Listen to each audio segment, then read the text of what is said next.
Hello students, हम लोग previous lecture में बात किए थे केमिस्ट्री के सॉलिड स्टेट के बारे में और उसमें भी पढ़े थे यूनिट सेल के बारे में। ये मुख्यतः कितने प्रकार के होते हैं? 4 प्रकार के होते हैं। हम लोग ये देखे थे कौन कौन होते हैं। चलिए आगे बढ़ते हैं। अब फर्स्ट क्या था हमारा?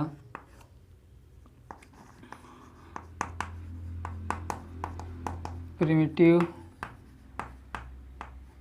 यूनिट सेल, इसे क्या बोलते थे? Cubic unit cell. सेकेंड क्या था? Body centred unit cell.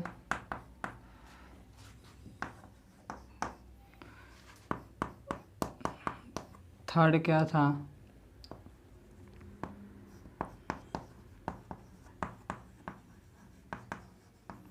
Face centred unit cell. चौथा क्या था? एंड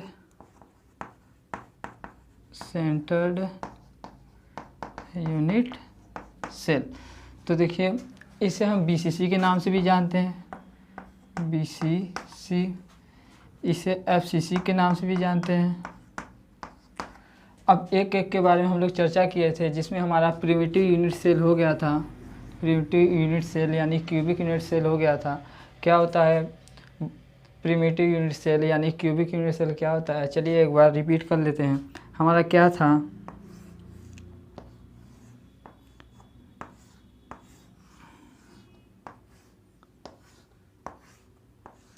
ऐसे यूनिट सेल जिसके सभी कॉर्नर में क्या हो? एटम, मॉलिक्यूल या आयन प्रेजेंट हो, तो उस प्रकार बने सेल से यानी यूनिट सेल को कौन सा सेल बोलते हैं? प्रिमिटिव यूनिट सेल यानी क्यूबिक यूनिट सेल। अब चलिए बढ़ते हैं आगे बॉडी सेंटर्ड यूनिट सेल पर।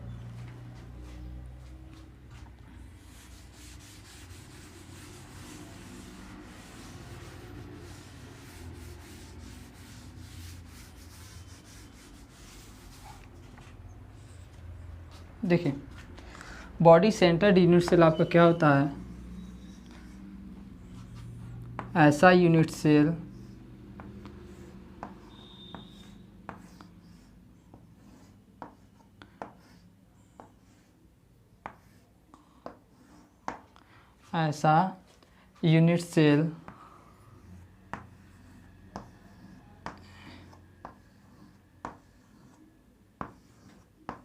जिसके कॉर्नर में एटम, मॉलिक्यूल, आयन प्रेजेंट हो, बट उसके एक सेंटर में भी क्या हो? मॉलिक्यूल प्रेजेंट हो। तो इस प्रकार बने यूनिट सेल को बॉडी सेंटर्ड यूनिट सेल कहते हैं। फिर से देखिए, ऐसा यूनिट सेल जिसके सभी कोनों पर परमाणु, अणु या आयन उपस्थित हो तथा उसके केंद्र में भी एक परमाणु, आयन या अणु उपस्थित हो, तो उस प्रकार बने यूनिट सेल को कौन सा सेल बोलते हैं? Body centred unit cell. तो देखिए, अब देखते हैं कि ये सब मॉलिक्यूल कितने पार्ट शेयर करते हैं इस सेल्स के अंदर। तो हम लोग जानते हैं जो कॉर्नर के एटम होते हैं 1/8 भाग शेयर करता है। तो अर्थात इसमें कितने कॉर्नर एटम है? 1/8। ये भी 1/8, ये भी 1/8, ये भी 1/8, ये भी 1/8।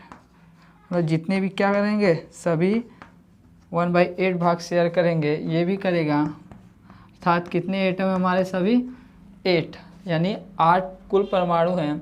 तो चलिए देखते हैं इसमें पूरा कितने भाग शेयर होते हैं। और ये जो बीच कॉर्नर का यानी जो सेंटर का एटम है, वो पूरा भाग शेयर करेगा, यानी 1 पूरा।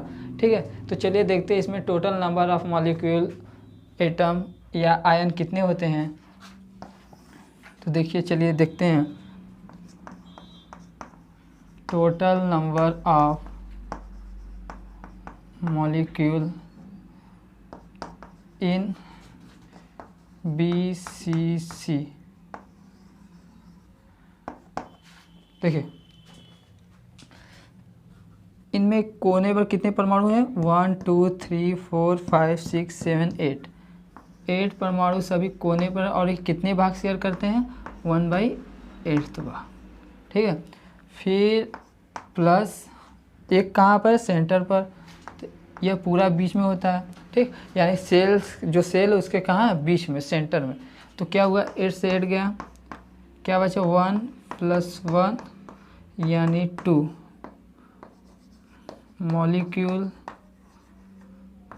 एटम और आयन, ठीक है। तो हम लोगों ने देखा बॉडी सेंटर्ड यूनिट सेल में टोटल नंबर ऑफ मॉलिक्यूल कितने होते हैं, यानी एटम कितने होते हैं, दो होते हैं, ठीक। तो चलिए एक बार रिपीट कर लेते हैं फिर से।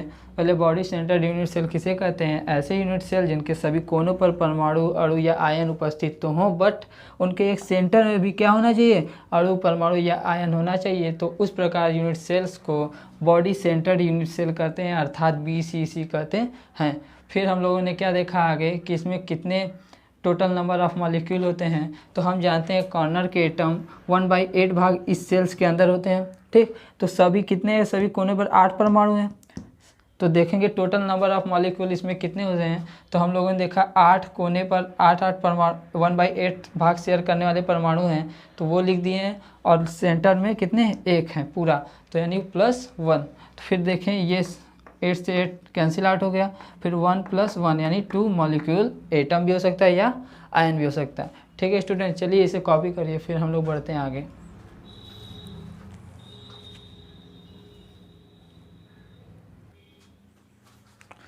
तो चलिए बढ़ते हैं आगे, इसे इरेज करते हैं।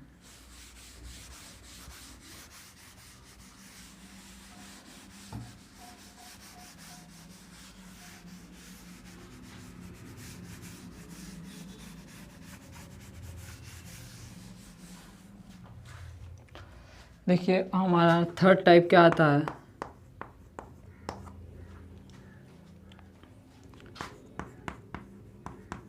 Face centred unit cell.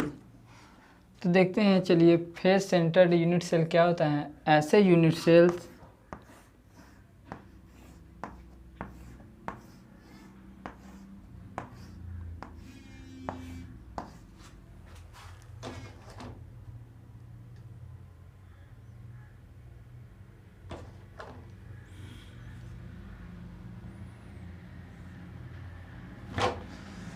चलिए देखते हैं, ऐसे यूनिट सेल जिनके कॉर्नर पर, जिनके सभी कॉर्नर यानी कोने पर परमाणु उपस्थित तो हों, परंतु उसके सभी फलकों पर यानी सभी फलक यानी घन में फलक कितने होते हैं, 6। तो क्या होगा कि यहाँ एक इसके आगे, एक और उसके पीछे, ठीक है स्टूडेंट। हाँ, तो कितने फलक होते हैं घन में, 6, यानी 1 2 3 4 5 6। और कोने कितने हो गए, 1 2 3 4 5 6 7 8।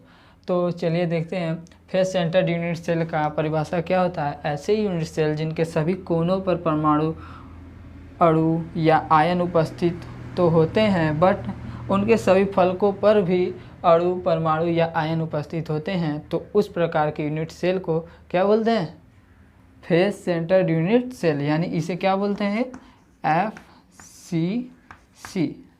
क्या बोलते हैं, FCC। तो चलिए देखते हैं इसमें टोटल नंबर ऑफ मॉलिक्यूल कितने हैं।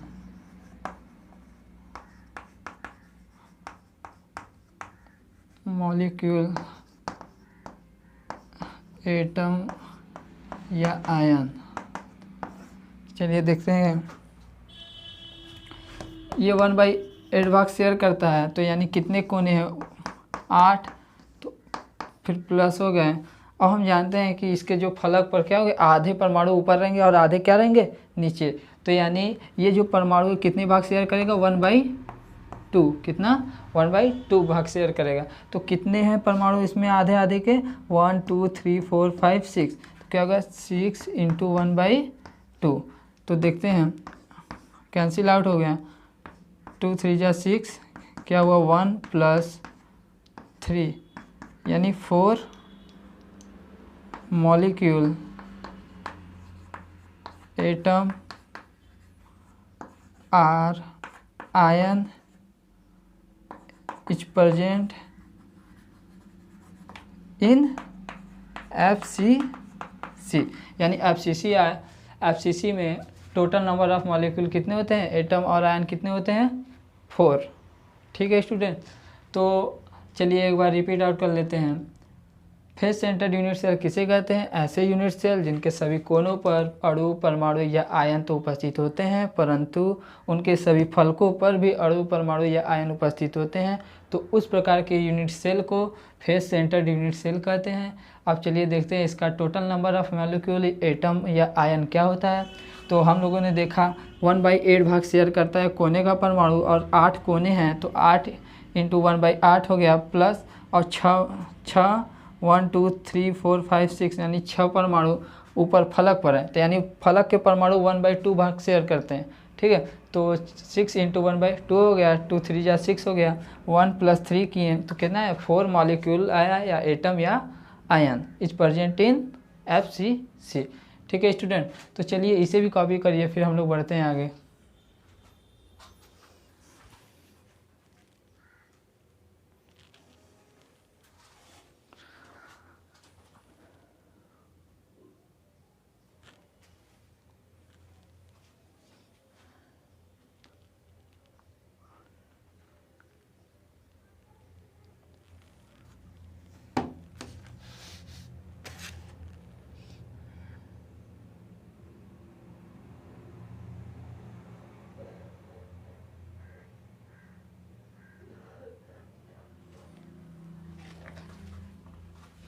चलिए इरेज करते हैं इसे।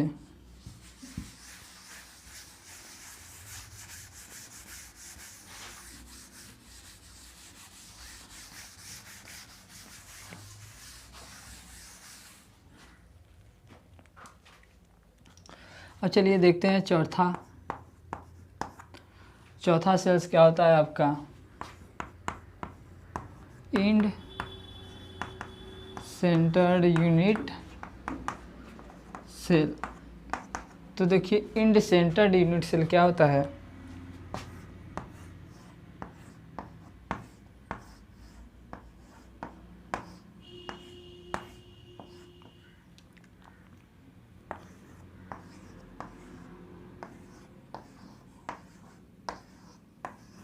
देखिए ऐसे यूनिट सेल जिनके सभी कोनों पर परमाणु, अणु या आयन उपस्थित तो होते हैं, परंतु उनके फलकों के एक दूसरे के विपरीत पर भी क्या होते हैं, अणु, परमाणु या आयन उपस्थित होते हैं, तो उस प्रकार के यूनिट सेल को इंड सेंटर्ड यूनिट सेल कहते हैं। यहाँ पे टी रहेगा।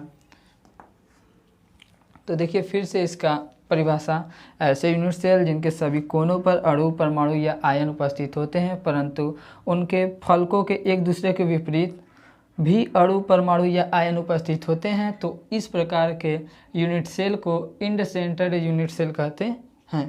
ठीक है, तो चलिए इसमें देखते हैं आपका टोटल नंबर ऑफ मॉलिक्यूल।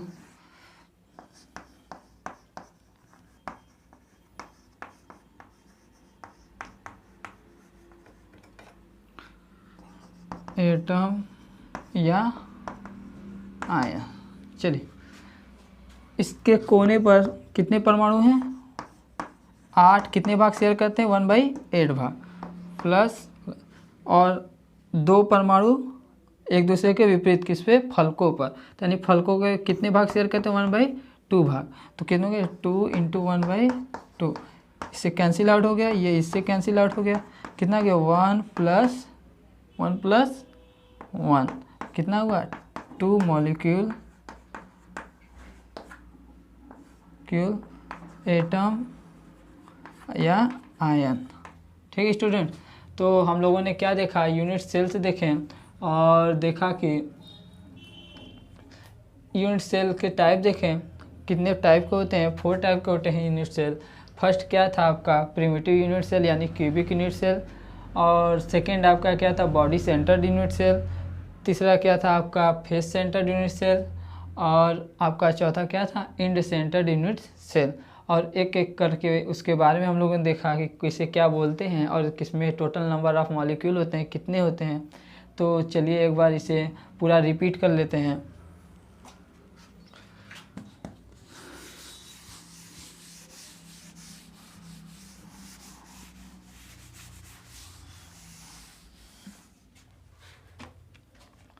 चलिए देखिए, पहला मेरा क्या था, क्यूबिक यूनिट सेल। सेकेंड मेरा क्या था, बॉडी सेंटर्ड यूनिट सेल। तीसरा मेरा क्या था, फेस सेंटर्ड यूनिट सेल। चौथा क्या था, एंड सेंटर्ड यूनिट सेल। इसमें हमारे टोटल नंबर ऑफ मॉलिक्यूल कितने थे,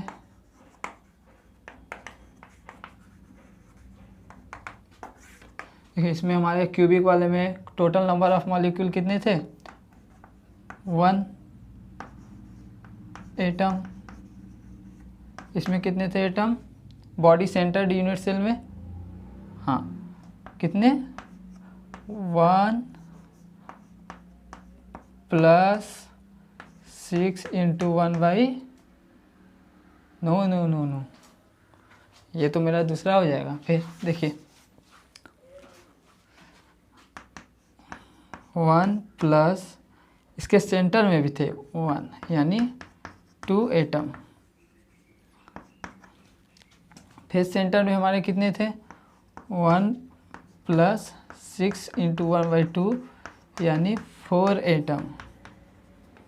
ठीक, और हमारा इसमें लास्ट में कितना था, 2 एटम।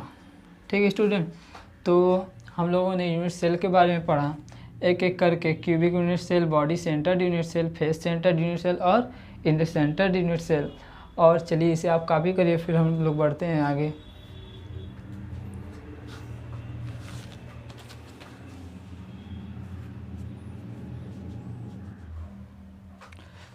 चलिए स्टूडेंट्स, अब हम लोग आगे बढ़ते हैं। अब एनालिसिस करते हैं यूनिट सेल का अब एनालिसिस करते हैं। देखिए एनालिसिस क्या होता है आपका, unit cells, analysis of unit cells. First किसका करेंगे, क्यूबिक यूनिट सेल। पहले क्यूबिक यूनिट सेल होता क्या है,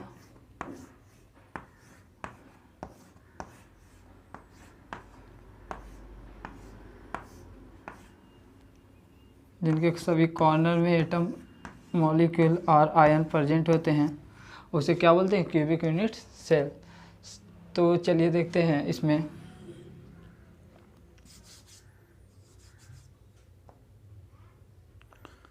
जो कॉर्नर के एटम हैं,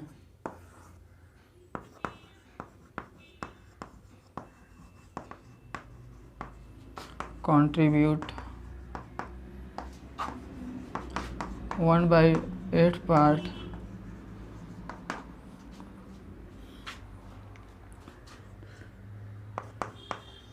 then the total number of atom क्या होगा आपका, 8 × 1/8 कैंसिल आउट हो जाएगा, 1 एटम। तो हमारा क्या हुआ, total number of atom present in cubic unit cell is 1। Total number of atom present in cubic unit cells is 1, यानी हमारे एटम की जो संख्या है क्यूबिक यूनिट सेल में कितनी है, 1 है। तो चलिए देखते हैं, फर्स्ट एनालिसिस क्या किए, total number of molecule, atom या आयन का।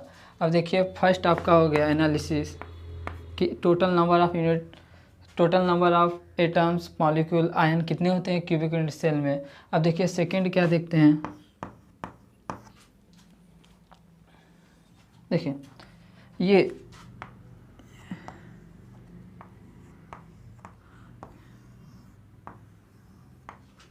ये जो एटम्स हैं, ये जो एटम्स हैं, इन्हें क्या किया जाए, जूम किया जाए, क्या किया जाए, और जूम किया जाए।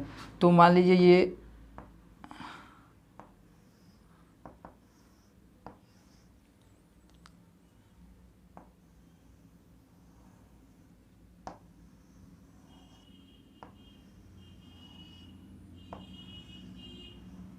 ठीक है स्टूडेंट। तो चलिए इसे और जूम करते हैं, और जूम करते हैं। और मान लीजिए इसका एज लेंथ कितना ए है, कितना है इसका, यदि हम लोग मान लें कि एज लेंथ क्या है, ए है, तो यानी यहाँ से यहाँ के बीच की दूरी भी ए होगी।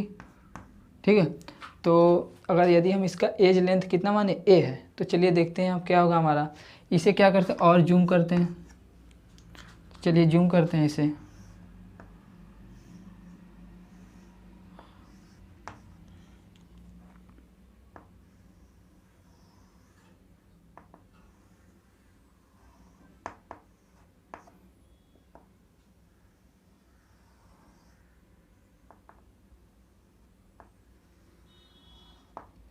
देखिए यदि आप इसे और जूम करेंगे तो ये जो मॉलिक्यूल से आपस में अटैच हो जाएंगे। ठीक है स्टूडेंट, तो अगर यदि हम मान लें,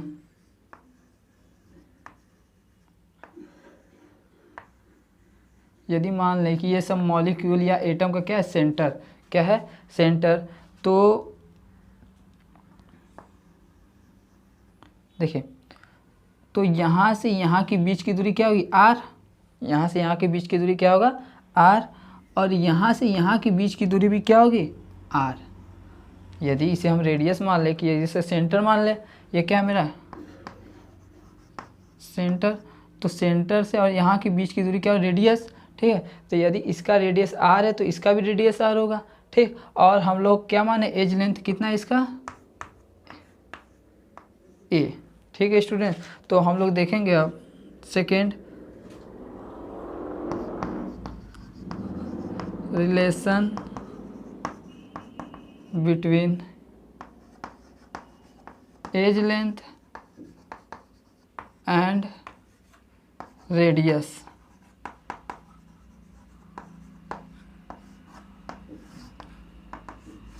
रेडियस और एज लेंथ में हम लोग रिलेशन देखेंगे तो क्या होगा हमारा, ए इज इक्वल किसके बराबर होगा, आर प्लस आर, यानी ए इज इक्वल टू आर। यही मेरा रिलेशन हो गया कि ये जो रेडियस का 2 गुना हमारा एज लेंथ के क्या होता है, बराबर होता है।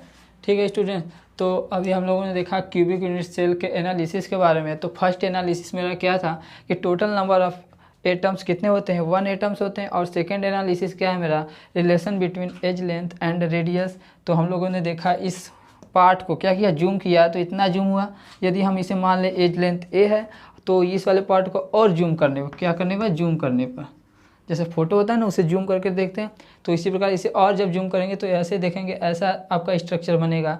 यदि हम मान लें कि इसका सेंटर ये है, ये सेंटर हो गया, तो इसका ये क्या होगा, रेडियस, तो ये भी रेडियस आर होगा। तो हम देख रहे हैं कि आर प्लस आर किसके बराबर हो रहा है, एज लेंथ ए के। तो हमारा रिलेशन निकल गया एज इक्वल टू आर। ठीक है स्टूडेंट, तो चलिए इसे कॉपी करिए, तो फिर हम लोग आगे देखते हैं क्यूबिक यूनिट सेल के ही बारे में और एनालिसिस, जो कि आपका बहुत ही इंपॉर्टेंट है क्लास 12 के बेस से। तो चलिए कॉपी करिए।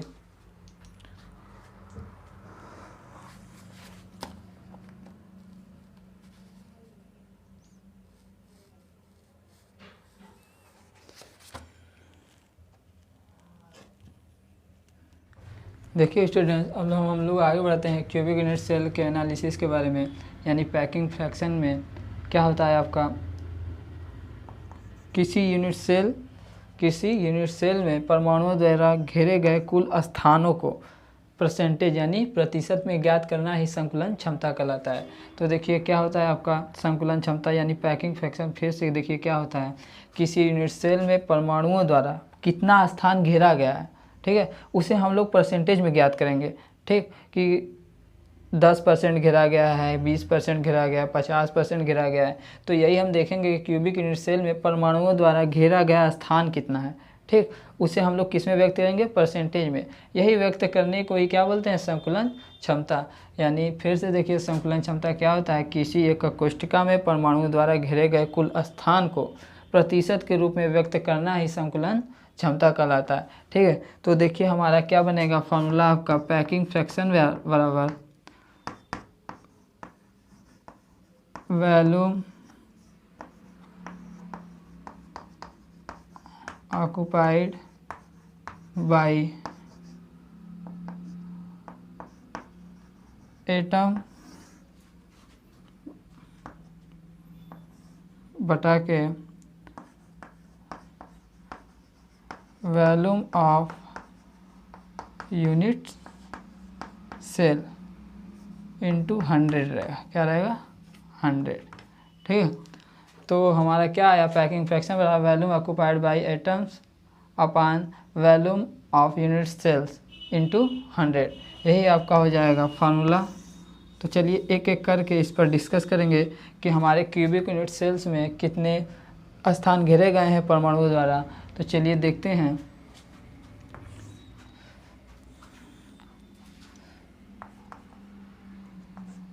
We know that the total number of atoms is 1 in cubic unit cell।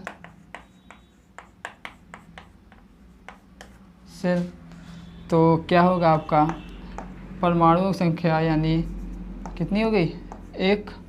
ठीक है, तो हम जानते हैं हमारा टोटल नंबर ऑफ एटम्स कितने होते हैं क्यूबिक में 1 होते हैं। ठीक, तो हमारा वॉल्यूम ऑक्युपाइड बाय एटम्स, तो हम जानते हैं एक एटम्स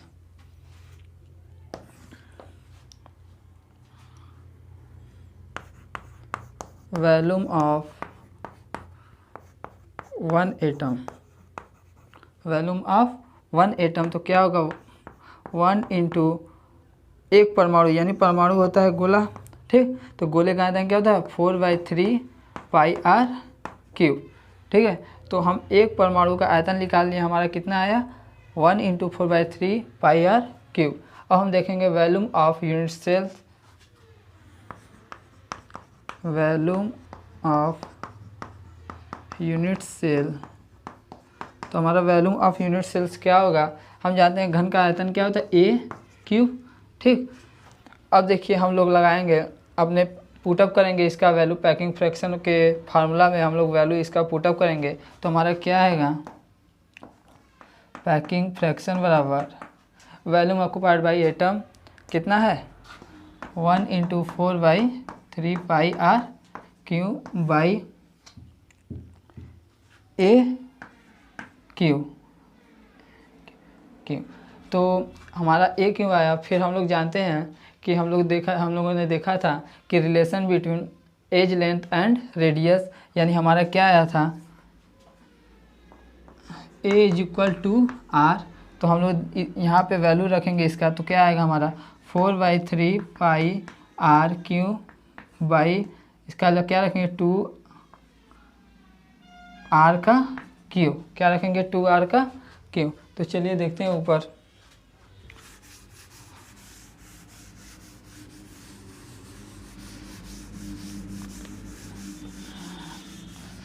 तो चलिए देखते हैं हमारा यहाँ पे पैकिंग फ्रैक्शन की वैल्यू कितनी आएगी 4/3 पाई आर क्यू बाई ये कितना हो जाएगा 2 दूनी 4 दूनी के 8 आर क्यू, इससे ये कैंसिल आउट हो गया 4 2 जा 8, ये जाएगा इसके पास कितना होगा पाई/6 इंटू 100। ठीक है, तो हमारा क्या आएगा 3.14 पाई की वैल्यू बाई 6 इंटू 100। जब इसे आप लोग सॉल्व करेंगे तो आपका आएगा 52.1 अप्रॉक्सीमेट कुछ आएगा परसेंटेज। ठीक है स्टूडेंट, तो हमारा इसका पैकिंग फ्रैक्शन कितना आया क्यूबिक यूनिट सेल का 52.1 समथिंग कुछ आएगा। तो चलिए हम लोगों ने क्या निकाला क्यूबिक यूनिट सेल का पैकिंग फ्रैक्शन निकाल लिया। ठीक, अब इसका और नेक्स्ट एनालिसिस अब हम लोग देखेंगे नेक्स्ट क्लास में। चलिए अब इसे आप लोग अच्छे से कॉपी करिए, राइट करिए और लर्न करिए, फिर हम लोग मिलते हैं अगले क्लास में। Thank you.